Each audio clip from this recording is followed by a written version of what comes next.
Hey everyone, this is Luke with Back to Birding. With the recent split of several species of birds native to the Lesser Antilles, including several former House Wren species, it seemed fitting to upload this interview with David Hollie from this past winter about his Lesser Antilles trip from summer of 2023, which he made in large part because of these wrens. Enjoy!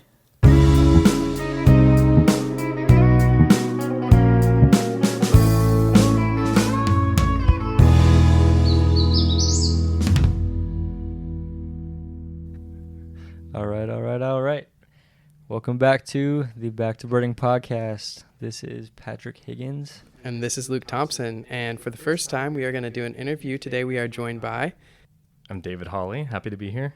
So David is a birder who's originally from around here. Where are you from? Like, it's Georgia? Yeah, I consider Georgia like my childhood home, but it was Ringgold, so it was just like right across the border. That's not far at all. Yeah, like I would literally ride my bike to Tennessee. It was 3 miles away. So that's cool. Yeah, I consider like Chattanooga as my home area, even though I kind of claim Georgia as my home state. And so you've been birding for your entire life, pretty much, right? Pretty much. I mean, at this point, it's 2/3 of my life. I started when I was 10, and I'm 30 now. Oh, I guess I'm 31. Wow. Yeah, I'm old. Getting old, David. Yeah, I know. I'm like double your guys' age now. Yeah.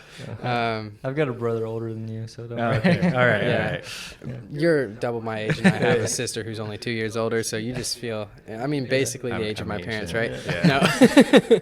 but yeah, I met David a couple years ago. I guess the first time we met was on like a Hiawassee CBC or something. Yeah, that sounds about right. Yeah. So a couple years ago, I'd seen his lists and his name because he used to bird around our area before he went off to college and stuff, right? So...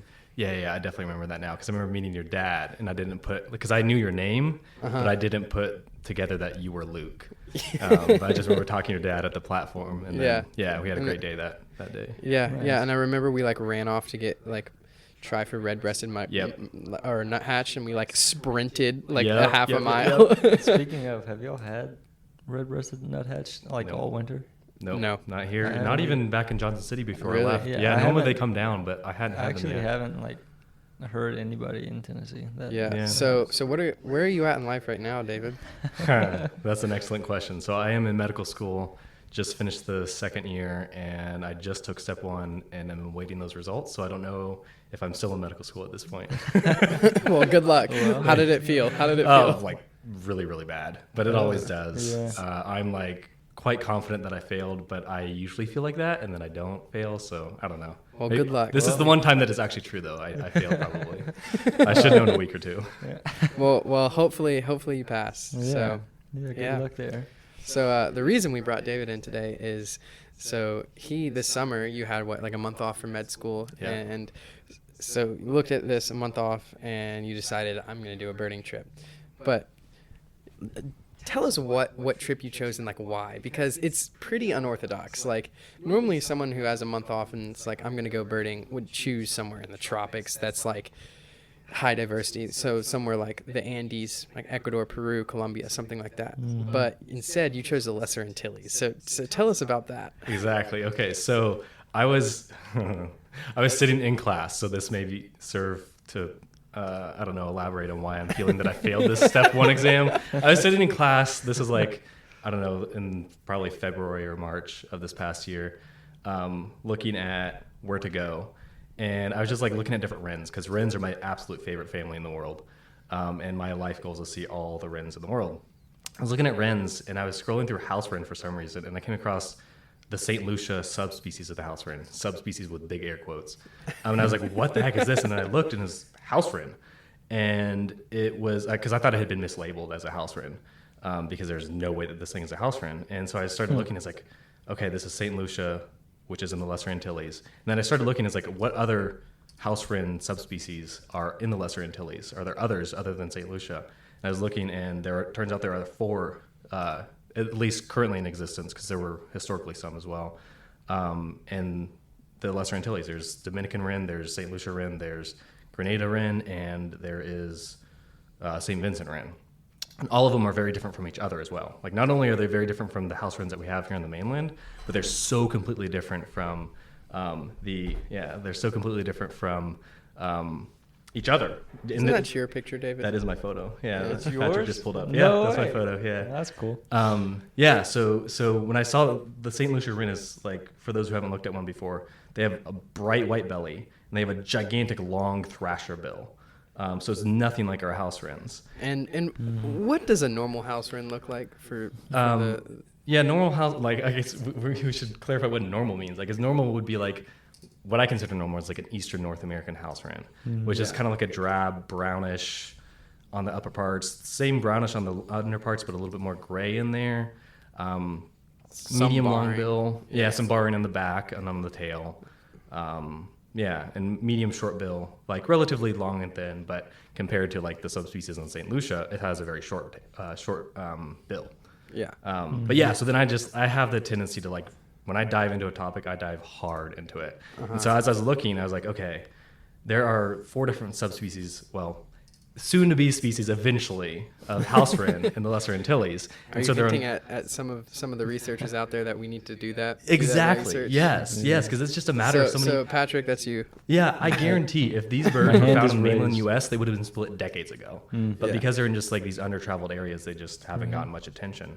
But so there are 4 of them on 4 different islands. And so, I mean, like I said, I dive deep into topics when I dive in.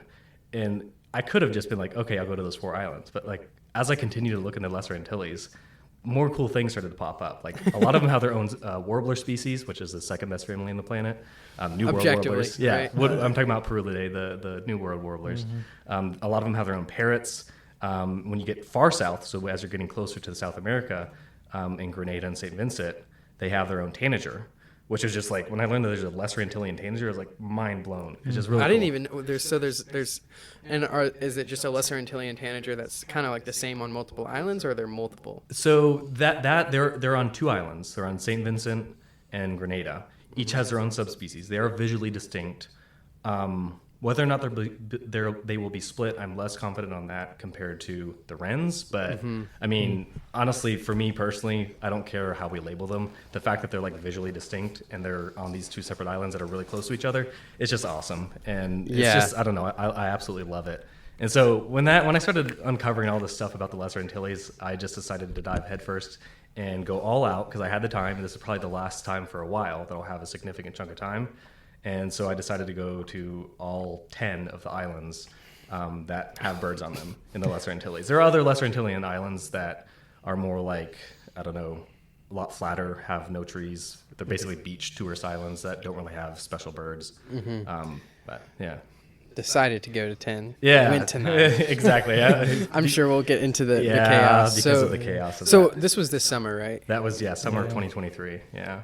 So I guess we'll just go chronologically. Like, where did you start? Like, what was? Yeah. So when planning this trip, I don't know if you guys want to get into logistics of it because can be a little bit complicated. I mean, hey, as long we can cut it out if it's boring. Okay.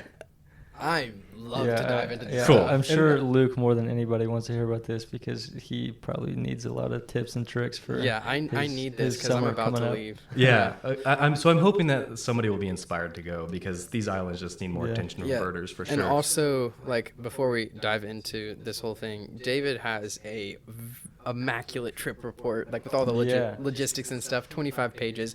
So if you want to, like, if you're inspired after hearing this and you're like, I want to go to the Lesser Antilles and see some of these birds, we'll link it in the description. It's got everything you would need to know, especially if you're traveling on a budget. It's very, very helpful. I read the whole thing. I thoroughly enjoyed it because I don't know, I like hearing about trips and trip planning. But yeah, so if anyone is inspired to go to the Lesser Antilles, we'll have that linked. Cool. Yeah. So for me, as I was diving into planning this trip, I started to recognize as far as getting between the islands that you could group them into 2 different categories. The one category being islands that are connected by ferries, and the other category being islands that you have to take flights to get between. Supposedly connected, right?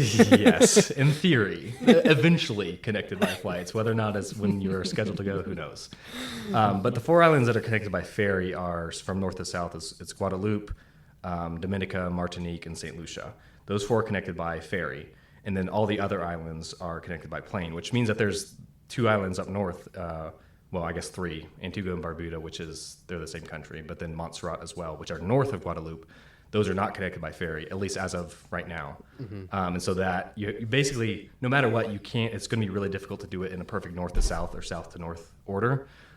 So you kind of have to mix things up. Basically, if you want to do it as cheaply and efficiently as possible, do the 4 ferry islands together and then do the rest of the islands that are connected by flight. You can either do the flight first and then the ferry islands, or vice versa. I personally just was searching. It took me months just searching to find the cheapest flight in from the U.S. to the Lesser Antilles and then flight out. And for me, it ended up being that going into Martinique from the U.S. and then out of Antigua back to the U.S. was the cheapest way to do it. I got really, really good one-way deals on that. And so I flew into Martinique first. That was my first island that I hit. And I spent 3 days there. It was probably a little bit overkill, but I didn't want to miss anything. And it turns out it was good that I had 3 days because it was raining the entire time I was there. I think it was just bad timing. I was also there during the rainy season. Martinique only has one true endemic. What is that? It's the Martinique oriole, which is a high-quality bird. It's describe it for it. I think I know what you're talking about. Yeah, so when we think of Orioles here in the East, I typically think of like orange, which is true. Martinique Orioles are orange, but it's a different type of orange. So take orchard Oriole, but make it more, I don't even know how to, the color was so unique. I was shocked because the photos don't show how unique this color is. It's take the orange of an orchard Oriole, turn it a little bit brighter orange than that, but then also add some like purplish maroon hues. Oh, that's it's weird. Really, really cool. None of the photos that, like, my photo was garbage because it was raining.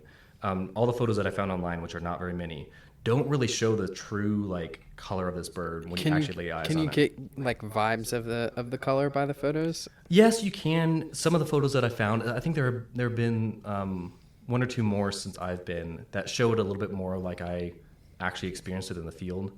But it's like a burnt, crispy orange maroon color. Is there anything else in the world you could compare it to? That's a tough challenge. I'm sure that there is another bird that has something like that. It's not coming to my mind immediately. Yeah, I don't know. If I think of something, I'll circle back to that. Is the Martinique parrot not endemic? It is extinct. It's extinct. Yeah. There's going to be a lot. I think that's a trend with all these islands, right? Absolutely is a trend, and it's a very sad thing. As I was doing the research for this, I came across a lot of things because there used to also be a Martinique subspecies, Martinique House Wren as well. And I think Guadeloupe also had a subspecies of House Wren that was last reported in like the 70s or something.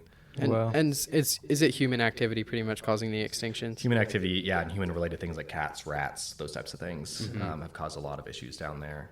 Especially if you have such small population sizes. Yep. Because these islands are tiny, like really, really, really tiny.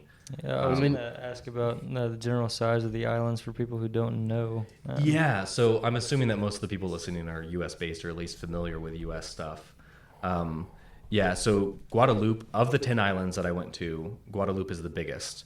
And it is still, Rhode Island is 2.5 times bigger than Guadeloupe.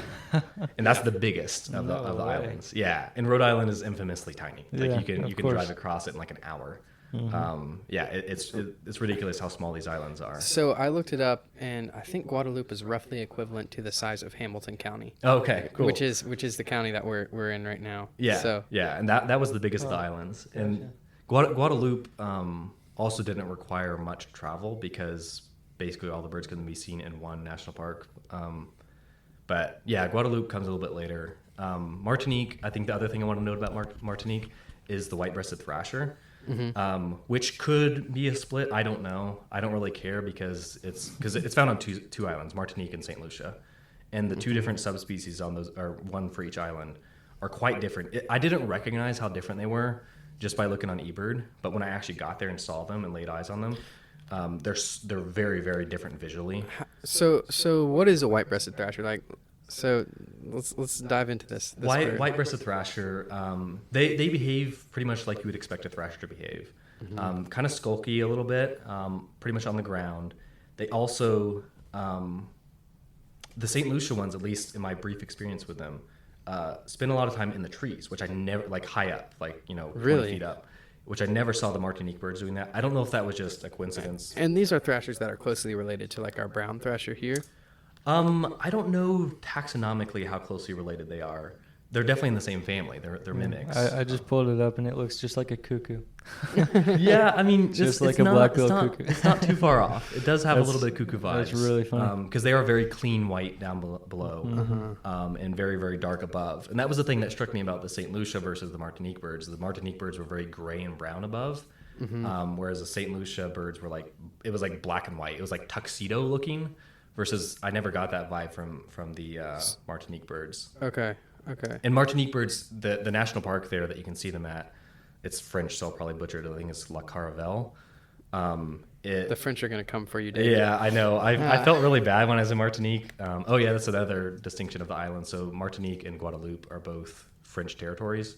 So French is the national language. Euros are the currency. They drive on the right or correct side of the road, whereas the other islands drive on the wrong side of the road. For us Americans, the left side of the road. So that's something you have to get used to as well. I'm sure. Yeah, but the La Caravelle had white-breasted thrashers in like the mangroves, whereas in St. Lucia it was different habitat for sure. I don't know if that's just lack of availability and they just happened to filter into a different habitat on the two different islands, but they were very different, and I think it's a possibility for a split. Whether or not they get split, I don't care, like I said, because to me, if you can actually like notice differences like that, it feels like a different experience. Was the behavior between those two potential subspecies any different, or were they kind of occupying the same niche in a way? So I don't think that I personally can speak on that, given how limited my experience is with them. From my observations, yes, really? Very different. The white-breasted thrashers on Martinique were very chill, very easy to see. They would literally just be right by the trail, scratching up leaves. Whereas on St. Lucia, I really had to chase the things down, and they stayed high up. They acted the same in that they were like very scoldy. Like they would get in these like small little groups of 2 or 3 and just make this harsh, raspy, scoldy sounds, almost catbird-like in a way. Yeah. And yeah, so but that could have just been the day that I was there. I spent multiple days with the Martinique birds, but only one with the St. Lucia birds. So that I don't know. I don't know if that was just coincidence or if that was actually like indicative of what they are in general. And you started out with the Martinique birds, right? Yeah. Martinique was your first island. So what was like? Did you go to a specific spot for the thrashers, or? Yeah. So La Caravelle National Park is pretty much the only place in Martinique that they're left. And if you look it up on a map, it's a peninsula that sticks off the eastern side of Martinique. To me, it seems very perilous. Like it's just one hurricane away from being destroyed, because it's just such a tiny little peninsula sticking off, and that's pretty much the only habitat that's left on Martinique for the thrasher. Yeah, I'm looking at it on the map. That's small. Yep. Yeah, because you already have a small island, and then there's a small peninsula on the small island. Wow. Yeah. That's treacherous. Yeah. And then you imagine those population sizes are also really small too. Yeah. So a genetic bottleneck, I'm sure, is for sure. Yep. Yeah. Yeah. Man, so nothing else really on the island is suitable for them? Not that I'm aware. So based on eBird, no. Based on everything that I saw, no. Because on the main part of the island, off the peninsula, there's no mangroves anywhere, and that's what that's the habitat that these thrashers were using, was the mangroves near the coast. I mean, I'm seeing some historical records all around right, the island, and like some 2023 records from surrounding the island, but it's very low density. Right. And who knows if these were correctly identified birds too? Yeah, I don't think there's much to confuse them with. But I just know that the density of the birds, like the go-to places there, because around the rest of the island it's much more hit or miss. Yeah, for sure. Man, that's not good for that species. Yeah, I know that's honestly the feeling that I had for pretty much all of these islands that I went to, is how limited, because the islands are already small to start with. And so when you have like an even smaller proportion of those islands set aside for national parks and for preservation, it's just I don't know, depressing is probably not the right word, but it's sobering, maybe it would be a better word. That it's just like, wow, these species are hanging on by a thread, not because necessarily that and their current existence is problematic, but because they're just one storm away, just because of the region of the planet that these birds are on, that this region is prone to hard-hitting hurricanes. Especially with climate change is causing hurricanes to be even more hard-hitting. I mean, we already saw that with 2019 with the Bahama nuthatch. And that wiped it out. Because I think in 2017, I think it's Hurricane Matthew. Don't quote me on that. That one I'm not sure. But 2017, a hurricane hit Grand Bahama, which is the only island that the nuthatches were on. They thought they were gone, sent out some teams, and they were excited to find some nuthatches out there still in existence. And so everybody's celebrating. And then 2019, Hurricane Dorian hits in August, or maybe September, August/September. And they've sent multiple teams out, and it's been, 5 years now, 4.5 years, and nobody's found the nuthatch, so it's pretty much certain that they're gone. The Bahama warbler is gone from that island. They're only left on the other half of the island. Bahamas are much further north, which means the hurricane has had a lot more time to gain energy, so the Bahamas are much more prone to hard hurricanes than, say, like Grenada, which is one of the furthest south Lesser Antilles. They tend to not get as bad as far as the weather goes, but again, with the higher frequency of hard-hitting hurricanes throughout the region, like it's sobering to think about the existence of these birds on these islands. Because I know St. Lucia was hit a few years ago. Everybody was terrified. Because they got hit really badly. It didn't make the news, but I don't know why we don't hear about those islands as much as we hear about like Cuba or the Bahamas or Puerto Rico. I guess because we're not as close to them. But then some of them have volcanoes. Like St. Vincent had a big a volcano eruption a couple years ago that was blacking out the sky for a few days and left inches of ash around. That's yeah. So these birds, they're facing a lot of threats that we just don't really think about here. So that was another aspect of the trip. So just beyond the birds, just like being there and thinking about like all through the millennia that what the wildlife here have experienced. Some survived. Some pretty resilient species. Yeah, it's really cool. I mean, yeah, man. I'm just thinking like genetically, like you frequently, I'm sure most of the population gets wiped out because of something. And then, I mean, it's kind of crazy like that they survive some sort of, I'm sure there's a lot of genetic bottlenecks that happen through time for these species, these organisms. So, For sure. And the thing is, there's a little bit of survivorship bias because we're like, oh yeah, they survived, but also there's a bunch that haven't survived that we may not think about as much.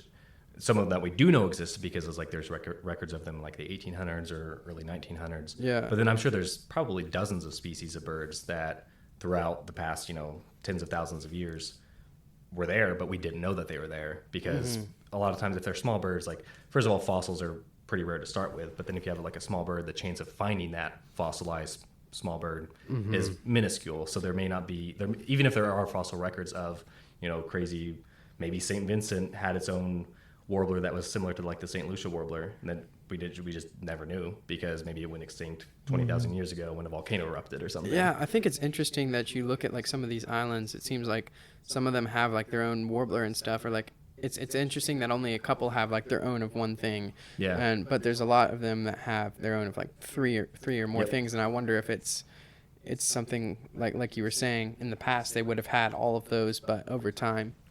Yeah, it seems very likely. Like it seems improbable that as these islands were getting separated way back in the past, that only certain ones got, okay, you get a warbler, but then we'll skip that island, and then that one will get a warbler, and then we'll skip that island. And like, it seems unlikely that was the case. Almost certainly, like there was like probably a founding warbler, because when you look at like the St. Lucia warbler, it was considered one species until like 20 years ago or something. Puerto Rico, Barbuda, and St. Lucia now. They all have the one. It's similar to like a Grace's warbler, that type of vibe. And those are now Adelaide's warbler in Puerto Rico, St. Lucia warbler in St. Lucia, and then what was the other one? Barbuda warbler in Barbuda.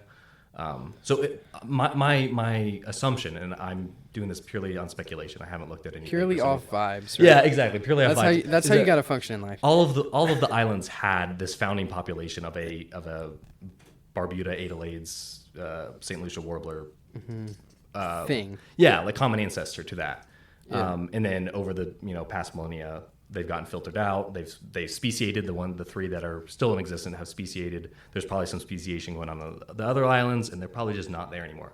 That's pure speculation. I don't know if anybody has any fossil evidence of that. Probably not, because it's a small songbird. But we can see if we can add vibes to the scientific method. Yeah. I think we should. I'll talk to Ben about that later today. Yeah. I'll shoot him a text. Honestly, that's where hypotheses come from. Is vibes. Yeah, it's like it seems like that would be the case. And see, like if I had unlimited time and unlimited funding, then like let's get a team. Let's go try to dig up some stuff. But it seems like it'd be literally digging for a needle in a haystack. Yeah. Yeah. Wow. So I mean, I'm looking through here. It does look. These species look remarkably similar to Grace's warbler. Has there been any genetic work to show that they are closely related to Grace's? Or I am unsure on that. Like I when it comes to taxonomy, I vibe stuff, but I don't actually read all that many papers. Medical school kind of does that to you, where you kind of pick and choose what you read when it comes to having papers. For sure. Yeah. Because that would be an interesting, like, if that is the case, like, what was the diversification that happened there? Because they're not very close to each other. Right. You know? Yeah, I could honestly also picture them coming from, like, a yellow-throated Bahama line. Because, like, the Bahama warbler kind of has a similar vibe as well. I mean, to me, the Bahama warbler, I'm looking at that right now, looks like a yellow-throated warbler that's got more yellow on its belly and a massive bill. Exactly. Yeah. And the thing is, I'm not sure when these things diverge from each other. I don't know if it happened a long time ago or if it happened more recently. None of us know. None of us know. Nobody knows. Oh, I'm sure somebody does. I'm sure somebody has done. Because when they split out the Adelaide and the St. Lucian, the Barbuda warbler, they had to do genetic work. Yeah, I'm sure that they did a phylogeny on that. And surely, I mean, there's got to be Grace's warbler genetics. Anyways, this is a tangent upon a tangent upon a tangent. 3 layers of tangents, but you told me to go on tangents. So. This is how the podcast goes. But yeah, we're one island end of 9, so... Yeah, before we wrap up Martinique, I do want to mention white-tailed nightjar, which is also at the same national park. Yeah, I've been studying up for my Panama trip. Yeah. And that's white-tailed nightjar is a species that is Central American and South American, right? Yeah. Yeah, and it's on no other Lesser Antillean island. What is the story there? I have no idea. My assumption is this what we've been speculating about. Like, it probably was on all of the Lesser Antilles, and it's just been chipped off one by one by one pre-records. And so now we just have them left on Martinique. And so is it like different? So I don't know, because I actually that was a lifer for me. I had not seen them in Central or South America. I will say this: when I was listening to them, so there were 0 recordings of the Martinique birds. So all I had to go off of was recordings from Central and South America, and I was like, okay, surely they're going to be fairly similar. I get out to the stakeout spot because there's like one male that displays in this national park. I'm sure there are more, but one is it road. Something that you were guided to, or was no, so I didn't have any guides there. It was somebody, I had contacted somebody and said, hey, I saw your reports there, where did you go? And they gave me verbal directions, and I was able to find it fairly easily. And now actually on my trip report there's a GPS pin. Sweet. And so I get down there, and this is one thing about the Lesser Antilles is frogs galore. Like, just constantly you're bombarded with frog calls. I wonder how unique for like the frogs and like the herp stuff. Oh my goodness, I'm sure there's some herp people listening to this like going crazy, like, why wasn't I paying attention to the herps? So like I've been dipping my toes in the herp stuff, and I'm like, your whole foot is in the herp stuff. Yeah. So like I haven't done anything with frogs yet. I'm mainly salamanders right now, but yeah, I mean, I'm sure there's some pretty crazy stuff. Like, I'm pretty sure that the endemism of herps is pretty similar to the endemism of birds, maybe even more on these islands. Yeah. So I know I was missing so much, and probably 10 years down the road when I'm like way more into herps. Yeah, like I'm gonna be kicking myself. It's gonna be a natural, like, it's the natural progression of a birder, because birding is pretty much the easiest of this group to get into, right? So it's gonna be like birds, and then you reach some sort of cap where it's like, okay, now I've seen a lot of the easy birds. Time to find something else. I don't know. I don't know while you're birding, you find a snake or a salamander, and you're like, man, well, cool too. Or you have a Ben Holt in your life who's just like really into salamanders, and then it carries over. Well, actually, speaking of that, I should have said this, but I had an interview today at the aquarium for a forestry position that will be doing some husbandry of amphibians and reptiles, mainly turtles, but kind of everything that they have going on there. So how did it go? Really well. I'm super stoked. Do you think you're gonna get the job? I hope so, and I shouldn't put too much forward on that, but I think so. Yeah. So nice. That'll be really exciting, and I hope I can learn some more about your amphibians through that. Yeah, that would be cool. I do a lot of herp stuff here, but for some reason when I go international, there's so much to do bird wise that I feel like my attention span can only like 100%. If I come across like lizards and snakes, I absolutely will take pictures of them and ogle over them, but like I'm not as intense about that as and I mean, honestly, that makes sense. It's something where I think like I'm gonna be spending a couple months in Panama where I'll be able to get a handle on the birds, and then I'll be into the herps there. Yep. Like it's like something where you need a lot of time. I did see, I don't remember which island, but in your trip report you mentioned fer-de-lance. Ah, yes. That was white-breasted thrasher spot in St. Lucia. I'm so glad I didn't die. Because I had no idea they had I think when I think fer-de-lance, I think Central and South America. Yeah. They're not on any of the other islands as far as I'm aware. They're only on St. Lucia from what I remember. I wonder what the story is there. Anyway, All I know is that because tangent on St. Lucia when we went, we did use a guide there in the evening because the nightjar there is semi-private property, so you had to use a guide. But I was telling him about the white-breasted thrasher that I had already seen that, and he was like, "Oh, like did you see a fer-de-lance?" I'm like, "Fer-de-lance?" He's like, "Yeah, you didn't go off trail, did you?" I'm like, "No." And he's like, "Yeah, dude, like they're literally on the trail. I see them probably 20 to 30% of the time I go there, and you have to watch your step." And I'm like, "Oh, okay." Like in a way, in hindsight, I'm glad I didn't know, but because I didn't get bit. Obviously, if I had run into one, I was like, "Okay, I should have known." But yeah, no, I was going. Wow. I was chasing the thrashers. Did you go off trail? Oh, yes, because I heard them. So yeah, yeah. I mean, it's like semi-open. Like I didn't feel like I was destroying. I mean, that's what I do locally. Is like if I hear a bird and there's not like a concrete wall in between me and the bird, I'm gonna go off trail. Yeah, that's how I operate. Yeah, like, even if there's like knee deep water or mud. I mean that could have ended my trip right there. If I got your life. But no, I'm here. Well, and for those that don't know, fer-de-lance is a species of snake that is the most venomous in Central America, South America, or is it second behind something? But it's definitely one of the most venomous in the world.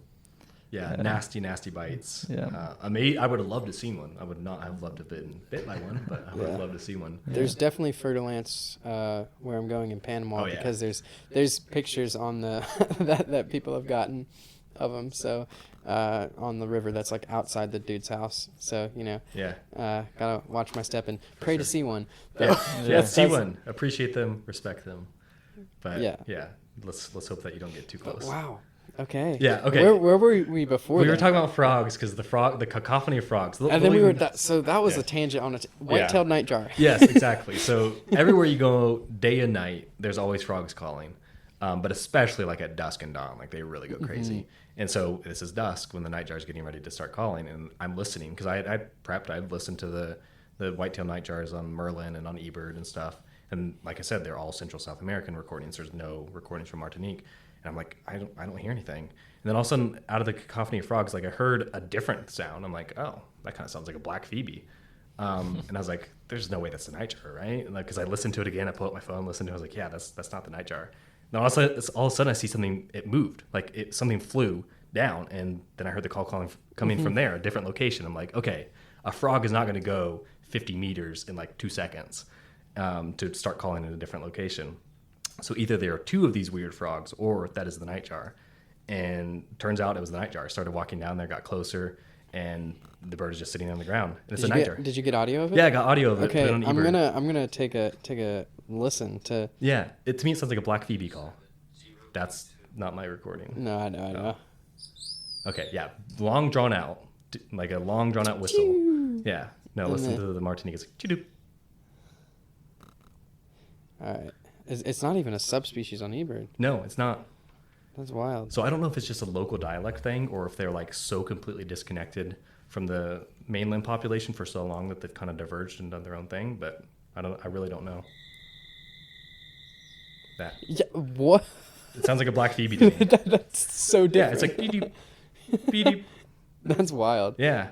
So like I said, I didn't recognize it at first because it's like that was not what I was listening for. So that's something that, man, if somebody did some research on that, like there's something there, maybe. Like it could just be dialect, but I don't know. Yeah, because I don't know what the case is for nightjars, but with songbirds, a lot of the songs are learned, so that means that you get local dialects of birds pretty easily, right? Yeah. But I'm pretty sure that doesn't apply to, what is it, Aucenes and sub-Aucenes? Is that what the term is? I forget. Man, it's been too many years since I've been into that level of detail with ornithology. But yeah, I'm pretty sure that nightjars are in the group of birds where it's not learned. Wow. Okay. But I could be wrong on that. Don't quote me on that. I'm sure there's some biologist out there that's going crazy saying that that's wrong, but I'm pretty sure it's someone's like they're listening to this while they're driving, they're about to like swerve off the road in anger, yeah, but either way, I think it's something that's super interesting that nobody talks about Martinique. And to be fair, like there aren't that many unique birds there, but what birds are there are so cool. And like I feel like there's so much unknown about the populations of birds in the Lesser Antilles. There's just a treasure trove. So exciting to bird there. Like I don't know why there's not people going down there. I mean, I guess we do see it as like a general trend in the less traveled areas and less accessible areas.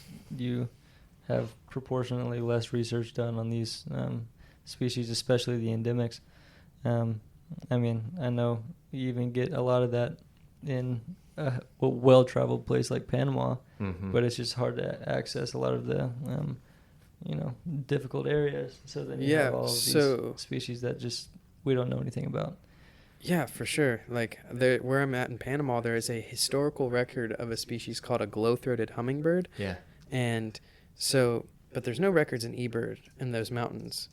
But there's like, the mountain hasn't been touched. It hasn't been deforested. So, like, there's got to be I don't see why there wouldn't still be glow-throated hummingbird up there unless it was a misidentification of another species, which there's another species in that mountain range, scintillant. Yeah, scintillant, which has no records for that area, but also looks really similar to glow-throated, right? Yeah. So, it's one of those things where this area of Panama isn't birded that much, and not like there's like a couple set hot spots where people go, but there isn't much exploration, at least via eBird. That's what it looks like. So who knows, like what's going on there, Yeah, that's I know, honestly, for me, that's what makes birding and anything naturalist adjacent is just so exciting, because it's just there's so much that's unknown. There's so much still to be discovered, because we think, oh, it's 2024, they've kind of discovered everything. No, that's absolutely not even close to the case. It's pretty amazing and exciting to know that there's stuff out there. And that's what I felt when I was with this white-tailed nightjar, because when I heard it, it's like, oh my goodness, this is nothing like what is on eBird in Macaulay Library. And so I immediately started recording the thing. And it's the first recording out there of that, right? Yeah. Have you checked Xenocanto? Yes, I checked Xenocanto as well, while I was out in the field, because I was like, something is wrong here. I pulled up Xenocanto, looked, and there's no recordings in Martinique either. Yeah. At the time, at least in June of 2023. Did you get any pictures of it? Yeah, I got horribly grainy pictures, but yeah, I did get photos of it. There's probably, I don't know, 15 photos on eBird from Martinique, much better than mine, because they found a nest a year or two ago. So does it look similar to the? Yes, but all nightjars look the same anyway. Lump them all. No, I'm joking. That's where you got to go with it. Now you sound like Luke. No, because I feel like I'm only like that with goals. Come on. No, I feel like with nightjars, when there's like that heavy selection for that camouflage look, they all kind of like converge on a very similar vibe anyway. Yeah, 100%. I think unless there's something pretty extreme with the difference between the two, like especially since even if they are, if there's enough divergence that they're separate species, they're still going to be very, very similar to each other because they're so closely related. Yeah, and especially with nightjars where they all look the same. I feel like it'd be measurements. Like it would have to be in-hand stuff. Yeah, someone would like measure the primaries. And it'd be like bill size. P8 is this much longer. Right. Yeah. Except it wouldn't be a hard measurement. It would be like the vibe of P8 is a little different. Yeah. If you look at it, it looks like if you turn your head to the right 45 degrees, the beige is a little different. And it's consistently different though. Consistently, objectively though, different. Well, we could get objective, but like that's what I'm talking about with hypotheses are often driven by vibes. It's like you're looking at it, it's like that color looks slightly different to me. Right. And then you could actually make that objective by like measuring the light frequencies being reflected back. Yeah. And like, then you could actually make it objective. But it came from a vibe. Yeah. That's true. That's true. Yeah. And that's what you see on these like advanced identification pages and stuff, like especially with some of the gulls. Yep. It's like the primary projection is less black or more gray. It's like it's just, you can't measure that, I guess, easily. So, and especially when you get into hybrids with gulls, you get a lot of vibes going on. So how many species of gulls do you think are out there in the genus Loris? All right, let's piss some people off here, David. Oh, okay. You want me to actually? Okay, I don't know. There's probably, it goes back to the conversation. What is a species? And the big fat, I don't know. For me with gulls, there's so much hybridization going on, but I don't necessarily buy completely into like the biological species concept where it's like, oh, if they're interbreeding, therefore they're not the same species. I don't think that's necessarily the case. I think it's probably a combination of like a dozen different species concepts. I don't know. For me personally, I could get down with like maybe 8 or 9 gull species. How many are there now? Like I don't know, hundreds. Yeah, there's a lot. 70 probably. Maybe more than that. I haven't looked in a while. So you're like not even Loris gulls. You're thinking like all gulls we can push it down to 8 or 9. Really? Yeah. Do the other gulls hybridize a lot or like? What other gulls? Like the small gulls, like the black-headed gulls. Oh, I don't know. Okay. But the thing is, like, what is a species? I don't know. Yeah, that's fair. Lump black-headed and lump that in with bony and laughing and all those gulls. No, I don't actually legitimately think that. But going back to vibes, like vibe-wise, there's like 8 or 9 general gull vibes to me. This is my favorite gull vibe. Pacific? Is that what that is? I think it's Pacific gull, right? Yeah, Pacific. Yeah. That's its own species. Pacific gull. So that's one of the 9. This is remaining unchanged. So this thing has like here, Patrick, have you seen giant honking bill? I mean, part of it too is that the Pacific gull doesn't really overlap with other honking gulls. It overlaps with silver gull, which is one of like, I would lump that in with like black. Have you seen Pacific gull in the field in Australia? Yeah. Gee, well, how did we get to Australia? And I thought Western gull had a big bill, but that guy. Oh no, Pacific is king of that. Holy cow! Yeah. I wonder what. I don't share the opinion of very little numbers of species. I feel like whenever you do like mix all of these different concepts of speciation, like we're doing our best to figure it out. I don't know. I feel like if we go purely on biological, then like obviously we lump do everything. Have like lump everything. There's like 3 species of birds if we go on biological. Yeah, exactly. But I just feel like we can't really do that consistently when we're trying to seek this very vague answer. But listen, all I'm saying, gulls are stupid and they all breed with each other. That makes it smart. Shut up. Yeah, there we go. There we go. Right. Some genetic variation. Yeah, exactly. Anyways, gulls all breed with each other, and I feel like it's oversplit. Like it could be, and if we have any, what is a herring gull? Yeah, that's. Okay, a herring gull is every other gull. That's the only exception. A herring gull, oh my gosh, almost every single hybrid that has its own name has herring as one of the 2 species. No, it's true. It's ridiculous. They get around for sure. Yeah, like what's the deal with that? And aren't there herring gulls like everywhere? Herring. There are, but not in the Lesser Antilles. If we want to get back on. I guess. What kind of like seabird and gull life was there? I do feel like we've wrapped up Martinique. I don't think we're getting to all 9 islands, but but I've comfortably talked about what I wanted to talk about in Martinique because there's obviously I could talk all day about Martinique alone, but seabirds go because Martinique is one of the ferry islands. So the next island I went to was Dominica, so I took a ferry from Martinique to Dominica. It's like a 2-hour ride. Seabirds are relatively limited, although I was there in June, which probably is not the best time for seabirds. I did see like brown, red-footed boobies, great shearwater, Cory shearwaters, white-tailed tropic birds. Which Corys? Not scopoles. I looked for. I don't know what I'm calling them scopoles. I don't like using that. I don't like using names for birds like that, but I don't know what other name is out there for them. But I don't even know if that's how you say that word. But I don't know. I specifically checked for them because I was like, oh, that'd be cool. But it's gonna be a split, right? I think they just released it dropped a few days ago. Yeah. That's a proposal at least. It's been trying to be split for a while. But it'd be great because then we could get Corys and scopoles or scopoles, however you say it. Scops. Both renamed at once. But yeah, there are basically no gulls. I think there are laughing gulls there during the summer. I'm sure during the winter they get stuff like lesser black-backed, some random gulls get around the world, like Right, they're crazy right. vagrants. But gulls and terns just in general. Basically, this is kind of true of the Caribbean as a whole, though. That typically, like when I think of like coastal, like Florida, like the Gulf Coast, even the Atlantic coast, I think definitely the Atlantic coast. I think like tons of gulls, tons of terns. Like you can get like large flocks of thousands of terns and gulls when you're on like the Atlantic or Gulf Coast. But once you get in the Caribbean, it's like it's dead. That's really interesting. 'Cause Yeah, it seems I like it'd talked to be the colleges about that. Yeah, it seems like it'd be a really easy chain for them to go down to. Yeah, like I know South America. roseates will breed down there, roseate terns.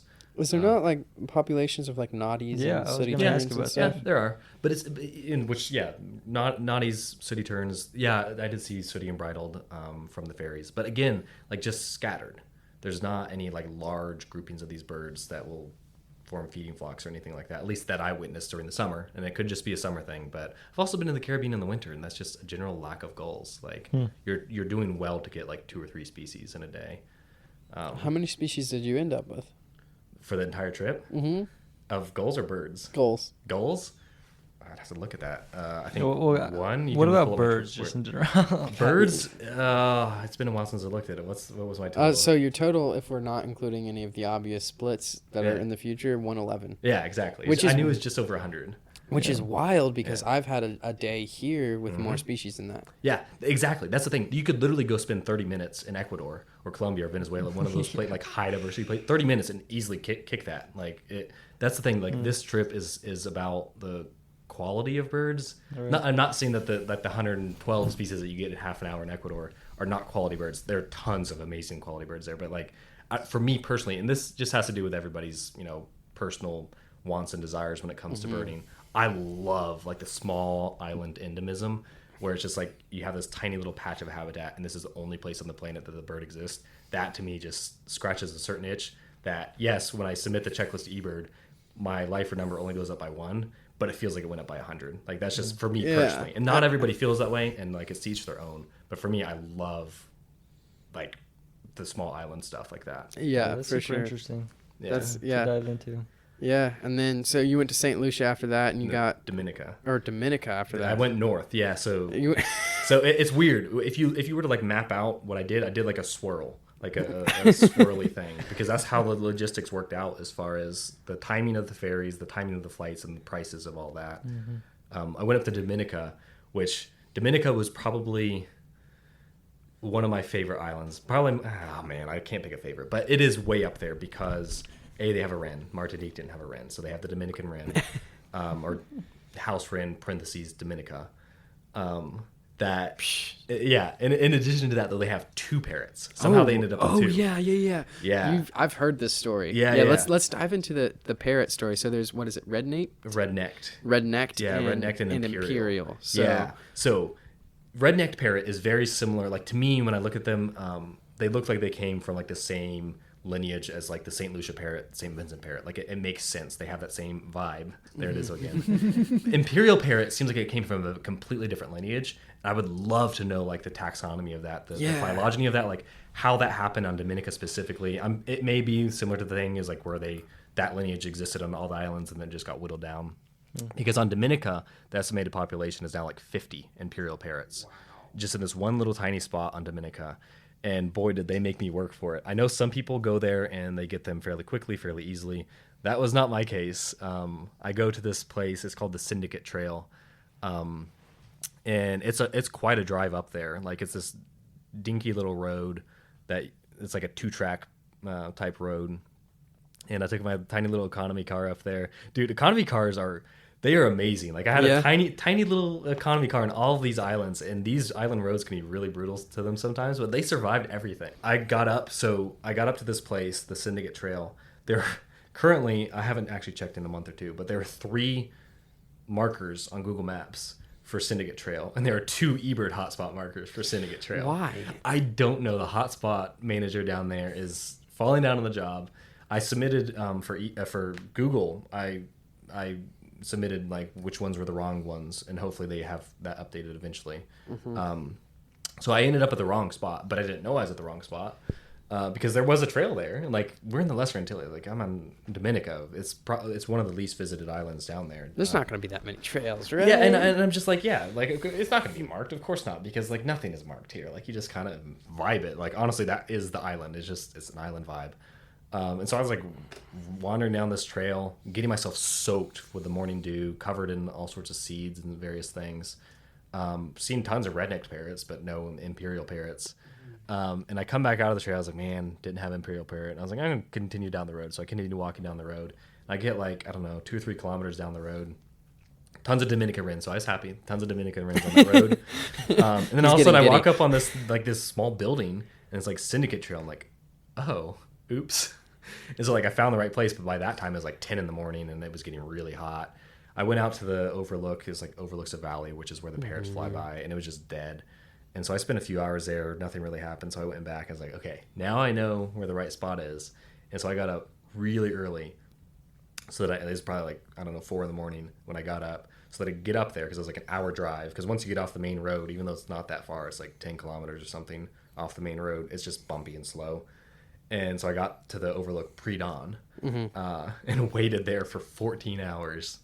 All the way, because they apparently had been roosting somewhere else when I was there.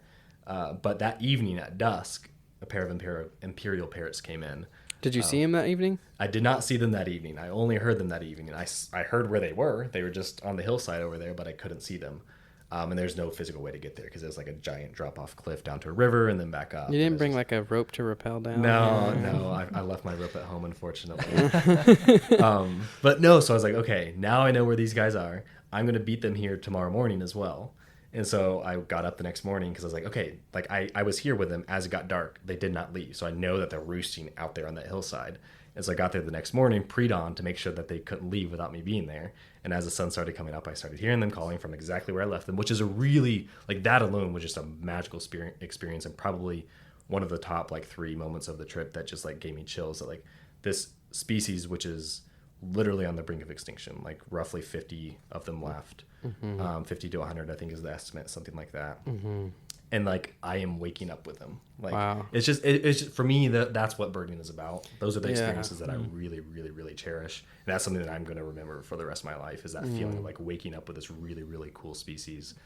Well, they woke up, they were calling for 10, 15 minutes in that tree, and eventually flew off, and I got like absolutely garbage photos of them flying away. But like, what are you talking about? They're like, so without a camera, I've come with this new art form of 2 to 3 pixel pictures of birds. I think that's your enter into that. I've seen these pictures. I think it's good. Yes, it is still the definition of a 1-star photo, though. No, I know. As of very recently, though, Luke has got himself a new camera, at least a new lens. Yeah. So maybe those 1 to 3 pixel pictures will be less frequent, and ironically, my camera is not doing too hot right now, so I'm the one sending him the 1 to 3 pixel pictures. The scopes.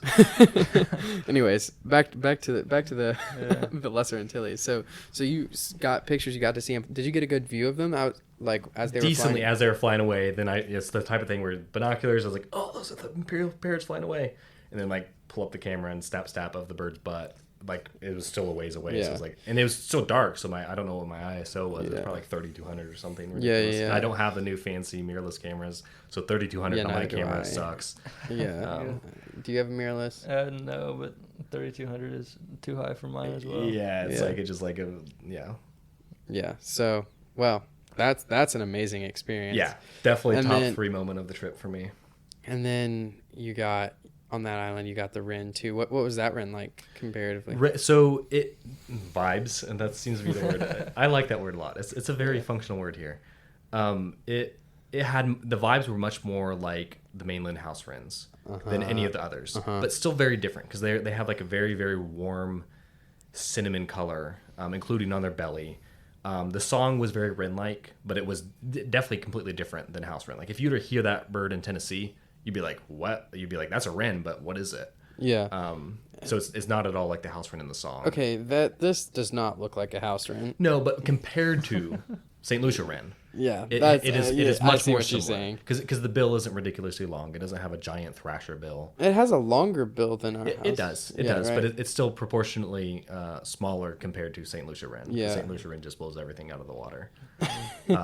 But yeah, and it also doesn't have the striking white belly of like the St. Lucia and St. Vincent wren. Yeah, for sure. But yeah, no, it's like rufous. It's extremely rufusy brown all over. It's a beautiful, beautiful bird. I loved. That's cool. They were very, very feisty, like any wren would be, which is why it's the best. Yeah, is that why you like them? Oh, that's one of the top features of any bird is being feisty. And so every single wren is feisty. Have you come across a wren that isn't feisty? Nope, not yet. I honestly don't think it exists. Well, I might steal your favorite bird. Yeah, I'm 60% in with the wren family. And all of them have been feisty. We've talked about there's a couple on some islands off Mexico, right? Yeah, that'll be when I am old and rich and I can drop 10K on going out. So okay, but like, I got a friend who's gonna be a boat captain this summer. That's right. So like, she's not taking a gap year anymore because full ride to college or something like that. Who needs that, right? Anyways, but like, we're going to hire Claire, is what I'm saying, and we're going to go get those wrens. Yeah, Clarion and Socorro. Okay, Clarion and One of them was almost named after her. Yeah, that's what I'm saying. It's probably like Claudion, though. But yeah. Yeah, they're not very far from each other, but they're way out that's there. a house wren vibe. Yeah, they have... That one looks more like a house wren. Yeah, they're very dusty gray. Than any of the ones you were talking about. Yeah, but they got split because somebody did the research, apparently. Well... Yeah. I mean, like, look at this, Patrick. I mean, that's... Yeah, you would be like that similar. house wren vibes. Yeah, for sure. It's slightly longer build, but the coloration and general appearance of it is much more similar. Yeah, like I would be like, that's a little off, but not. Mm-hmm. Yeah, and honestly, you would probably feel, I don't know how much time you spend out west, but you would probably feel that some of the western house wrens are a little bit off compared to the eastern house wrens, and then even more so when you get down to like the brown-throated house wrens of southeastern Arizona and Mexico. For sure. But yeah, back to birding. I guess we're still back to the Lesser Antilles. Yeah. Dominican house wrens were abundant. It was probably the easiest of the 4 house wrens that are down there. Mm-hmm. I'm not going to say house wren. That makes me sick. Of the four Antillean wrens that are down there, Dominica wren is by far the easiest because pretty much any suitable patch of scrubby whatever bush, they're going to be there. Whereas the others were a little bit more sick. It does. Which is why in my trip report, like, I don't know if you noticed, but on most of the species, I'd put like, for like the Lesser Antillean tanager, for example, I'd put like Lesser Antillean tanager in like brackets Grenada or brackets St. Vincent. Yeah, and you would I did the opposite for the house wrens. I put Dominica wren and then like in brackets like house wren. Just because like that's just in the description we'll do a comparison of the northern house wren to every single one of these subspecies. Yeah, we'll link some photos or something. Yeah. Was there a warbler or anything on that island? Dominica, no. Dominica, the other thing to target on Dominica is, well, there's a few things. So now, actually, since I had written the report, actually, I think I got it. I was able to update it just before I published it. The 2023 AOU or AOS now, I guess, report came out and split Lesser Antillean euphonia. Because when I had my first draft, first draft of the report, I had Antillean euphonia brackets Lesser Antilles. But literally, right as like a day or two before I published it on Cloudbirders, the AOS report came out and split the Puerto Rican, Hispaniolan, and Lesser Antillean euphonia. And so that Lesser Antillean is on pretty much every island? Yes, but it's much, much, much easier on Dominica compared to all the others, in my experience. Really? At the Syndicate Trail, which is where you go for the parrots, Lesser Antillean euphonia were fairly easy there. I did have them on other. I had a brief look on Martinique as well, but Dominica was by far the easiest. So in my trip report, I said like definitely try to find them on that island because I think they're also on St. Lucia as well. Does the Lesser Antillean euphonia look like every other euphonia species? Vibe-wise, yeah, 100%. It's I mean it's still a beautiful bird. It absolutely, yeah. I would give it. Lesser Antillean euphonia. Yeah, now that it's Lesser Antillean euphonia, not just Antillean. So like Puerto Rican and Hispaniolan, I would give like they're very similar to elegant euphonia, if you're familiar with that, elegant or golden rumped euphonia. Yeah, I mean, this Lesser Antillean doesn't look exactly like anything. Lesser Antillean is quite different from the others because the males are more greenish. Yeah. Like, I didn't realize that they were mostly, like, they almost have like to me, the adult male Lesser Antillean euphonia has a look that is almost like it's a juvenile male molting into male plumage because it still has a lot of that green female left over. Yeah. And do you want to explain those colors a little bit and where they are on the bird? Yeah. So euphonias, well, especially like this line of euphonias typically have some form of yellow on their throat and belly. The males typically have like a dark navy blue, sometimes purplish hues or purplish blue, just very dark color on their back, and various colors on the forehead. Like this line of euphonias typically has like some form of light baby blue hood. Yeah. In Lesser Antillean euphonias, the males, I guess for the female euphonias, pretty much applies to almost all female euphonias. There's some shade of like dull olive green. They look like the forest essentially, like they're very camouflaged because they're. Did you get pictures of a female? Because eBird doesn't even split them out. No, I personally didn't, but there are photos of them on there where it's just like a all green bird with like a baby blue forehead. Okay, yeah. And did you see those birds? I did. I didn't get good photos of the females. Most of the photos I got I didn't know at the time I thought it was a juvenile male. But apparently, unless there just aren't photos of actual photos of adult Lesser Antillean euphonias, that is an adult male. But I could be wrong. Because it lacks like on eBird it says it's an adult. So right, I think somebody else labeled, because I think my photo is the cover photo for the species, and somebody else labeled it as adult male, and I'm not. I guess I'll take their word for it. I haven't actually looked at the papers to know the split. Am I correct in that? Yeah. Yep. Your photo is labeled. Yeah, and it's not even an adult male. It's just adult male. Oh, adult. Okay, yeah. I should look more into that because I don't know. I should look at the papers to see if the specimen, if they have specimens of adult males that have like the dark purple blue back. None of the birds that I saw had that. Yeah. They had that beautiful. And that doesn't make sense. Blue. Like if you saw a decent number of them that you. Yeah. I mean, but sure. Here's the thing. It was all during one time period. So with molting going on, like there could be, maybe 5 or 10% adult. I didn't see any pictures that looked. Yeah. Neither did I when I looked through eBird, which led me to believe that those are the males. But wow. Yeah. These are beautiful birds. Euphonias are fantastic. And these are technically finches too. Do they act like finches at all? Yes. That may be just an audio thing though, because the way I hear birds can oftentimes affect the way I perceive them. Yeah. And euphonias give me strong like siskin vibes with their calls. Oh really? They have their call notes are very similar to like a siskin type call to me. At least that's what it makes me think of. And so that probably affects the way that I see them. But I do it makes sense that they're finches. Luke, do you know the potential number of euphonia species that you will be running into? It's like 5 to 10 or something like that. Yeah. And they're all super similar, and you got to look at like undertail patterns, undertail coverts, caps, throat, the bill size and shape. Yeah, there's a lot of like messy euphonia idea. Females can be really difficult sometimes. Usually males seem scary at first, but like once you actually get down there and start seeing them, it becomes it's like vibes. And I'm sure there's like habitat behavior differences for sure, which touch on. And because we still have so much to cover on this, we are going to go ahead and record another episode that will be out the next week. So this was Back to Birding, and this is with Luke Thompson and Patrick Higgins. And we were with David Hollie. So we'll see y'all next time. Yep.